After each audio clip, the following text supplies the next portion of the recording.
నమస్కారం పూర్ణచంద్రరావు గారు. నమస్కారం అండి. ఓట్ల కోసం చేస్తున్నటువంటి ప్రయత్నం వలన ఆర్టీసీ మరింత కుంగిపోతోంది కదా.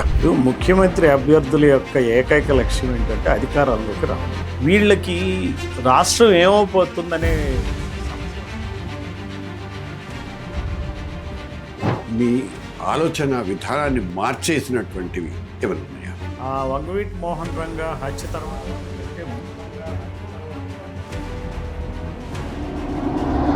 చంద్రబాబు నాయుడు గారు పర్సనాలిటీని మీరు ఈ పర్టికులర్ యాంగిల్ నుంచి ఎలా ఇవాల్యుయేట్ చేస్తారు? చంద్రబాబు నాయుడు పవర్లో లేనప్పుడు బాగుంటుంది, నేను వర్కింగ్ బాగుంటుంది తెలుసుకుంటాను. మీ మీద ఎలాంటి ప్రెజర్స్ వస్తాయి, ఎలా ఉంటుంది అసలు? తిరుగుతూ బంధులు చేయమని హడావిడి చేస్తా ఉంటే మేము వాళ్ళని అరెస్ట్ చేసి పోలీస్ స్టేషన్ పెట్టగానే పోలీస్ ముట్టడి చేశారు. మైనింగ్ ఇష్యూలో జగన్ హస్తం ఉంది అనేటువంటి విషయం మా జగన్ వస్తాడు, మాకు ఇస్తాడు.